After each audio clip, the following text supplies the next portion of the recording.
अध्याय 5 सातत्य तथा अवकलनीयता प्रश्नावली 0.7 उदाहरण 38 से 41 तक। ठीक है, अब देखो इसमें उदाहरण नंबर 38 जो दे रखा है वो दे रखा है यदि y बराबर एक्स क्यूब प्लस 10x है तो डी स्क्वायर वाई और डी एक्स स्क्वायर अपन को क्या करना है, ज्ञात करना है। ठीक है, तो अपन सबसे पहले ये वाली समीकरण लेते हैं हर बार।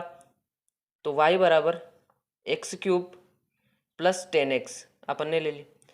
अब देखो आप सोच रहे हो ये D square Y D x square ये क्या है, ये कुछ भी नहीं है। जब अपन D Y upon D x का जो अपने पास आता है उसका अगर डबल अवकलन कर देते हैं तो उसका वो क्या आ जाता है, डी स्क्वायर वाई और डी एक्स स्क्वायर, यानी अपन का इस वाई का जो है एक्स के सापेक्ष 2 बार अवकलन करना है। ठीक है, तो अपने पास ये आ जाएगा। अब देखो एक बार अवकलन करते पहले वाई के एक्स के सापेक्ष, तो D Y upon D x बराबर, अब देखो एक्स क्यूब का अवकलन करेंगे तो क्या हो जाएगा 3x स्क्वायर प्लस 10x का अवकलन क्या हो जाएगा सेक स्क्वायर एक्स। ये तो एक बार अवकलन हो गया। अब इसका अपन पुनः अवकलन करेंगे तो अपन लिख देते हैं x के सापेक्ष पुनः अवकलन करने पर,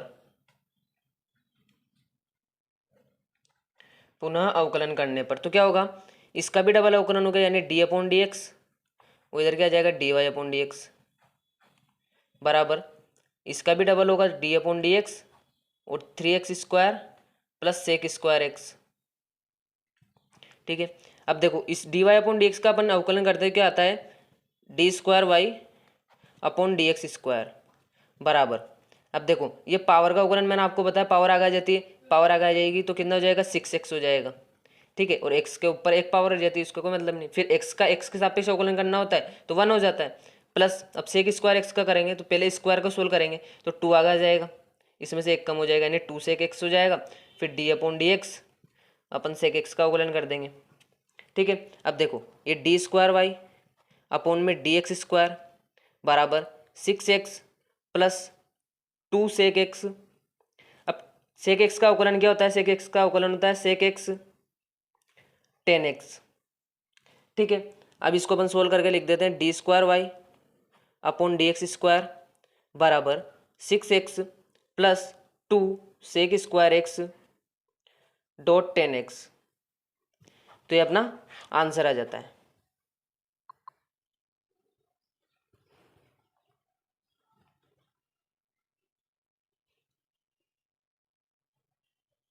अब देखो उदाहरण 39, यदि y बराबर a sine x plus B cos x है तो सिद्ध करो कि d square y upon D x square plus y बराबर 0। ये अपन को लाना है यानी फाइंड करना है। ठीक है, अब अपन पहली समीकरण हर बार ये लेते हैं तो ये ले लेंगे, क्या है y बराबर a sine x plus B cos x. अब x के सापेक्ष अवकलन करेंगे क्योंकि फाइंड करने के लिए अपन को डबल अवकलन करना पड़ेगा, तो पहले तो एक बार करेंगे तो D Y upon D x बराबर, अब देखो D upon D X A sine x plus B cos X, हर बार यही करते हैं अपन। D Y upon D X, देखो ए तो कांस्टेंट है यानी अचर राशि है तो बाहर आ जाएगा, साइन एक्स का अवकलन क्या हो जाएगा कोस एक्स हो जाएगा। अब देखो ये बी तो कांस्टेंट है बाहर आएगा, कोस एक्स का अवकलन आपको पता है माइनस साइन एक्स होता है तो ये माइनस साइन एक्स। ठीक है, अब ये तो अपने पास D Y upon D X आया। अब क्या करेंगे अपन पुनः अवकलन करने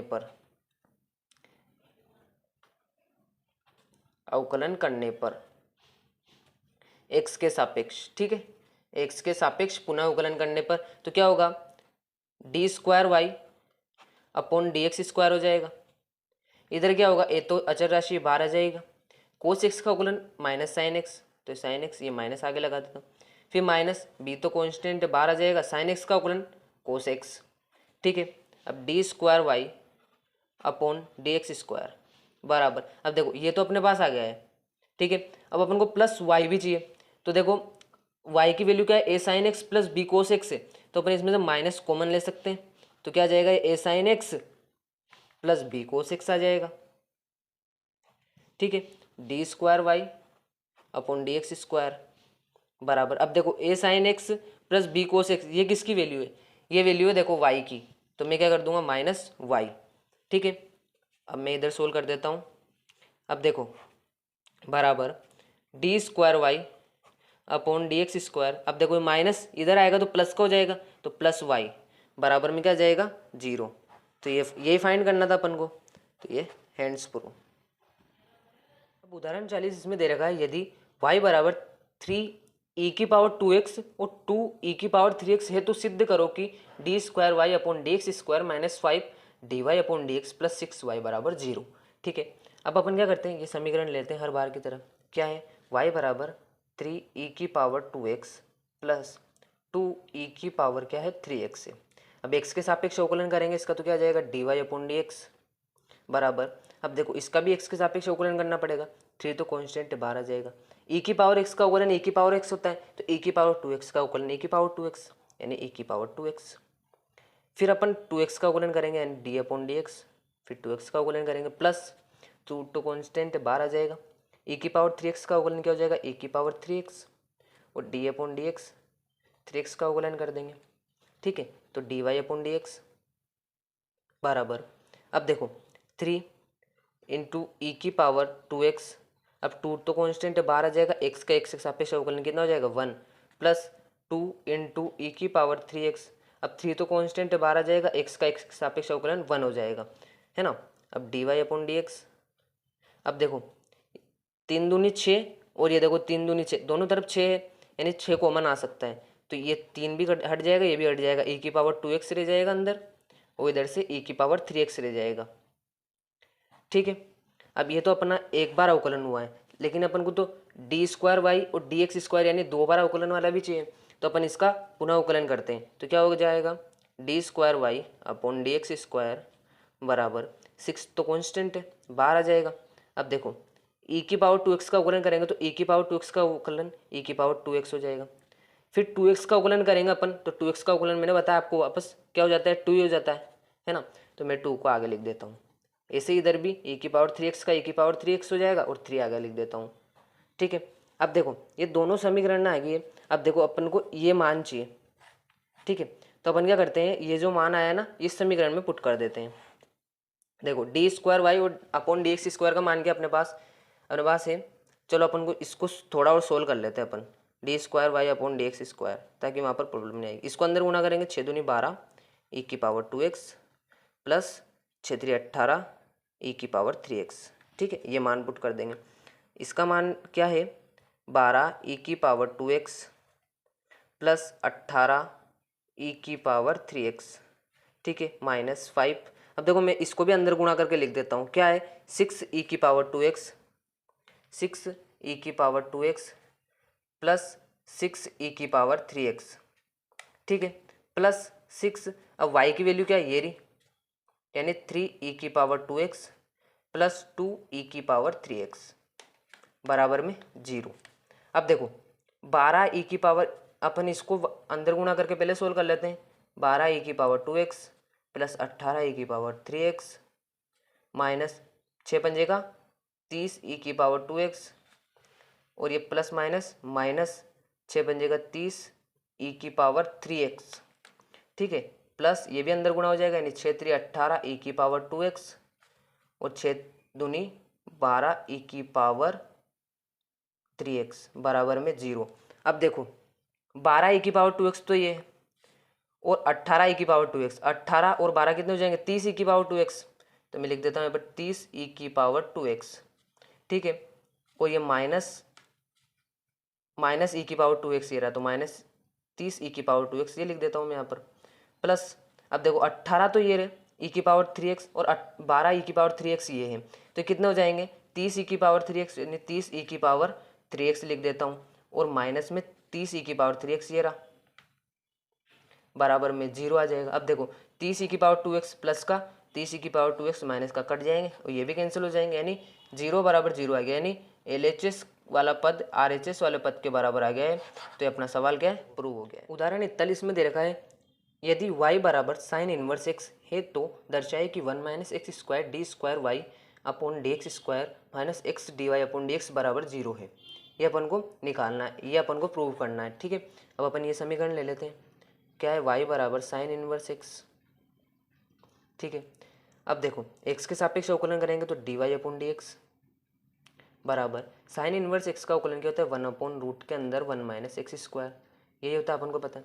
लेकिन अपने पास dy/dx तो आ गया है, अगर इस समीकरण को ही अपन अगर दोबारा अवकलन करते हैं तो ये सवाल बहुत बड़ा हो जाएगा, ठीक है। तो अपन क्या करते हैं, इसमें थोड़ी ट्रिक का यूज़ करते हैं। अपन क्या करते हैं, dy अपन दोनों पक्षों का वर्ग कर देते हैं।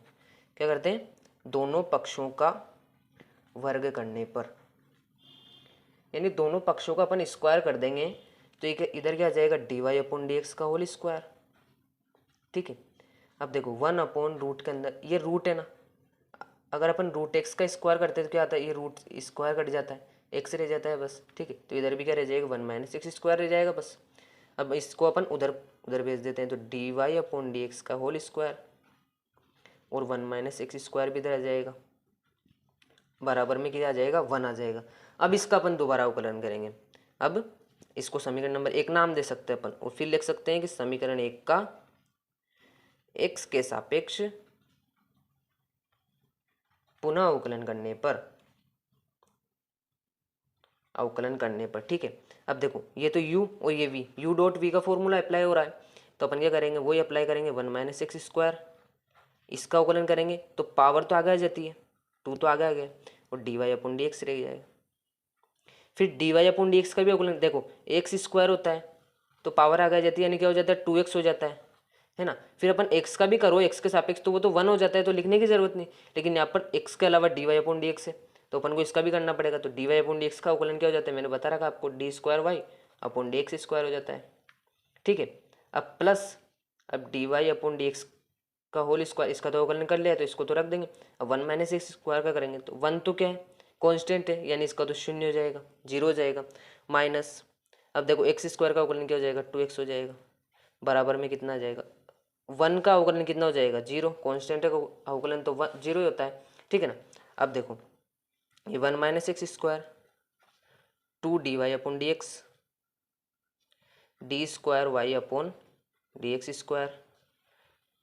अब देखो ये माइनस इसका है, ये गुणा होगा तो माइनस आ जाएगा यहाँ पर भी, तो D Y upon D x का होल स्क्वायर और इधर कितना रह जाएगा, 2x रह जाएगा, बराबर में 0 आ जाएगा।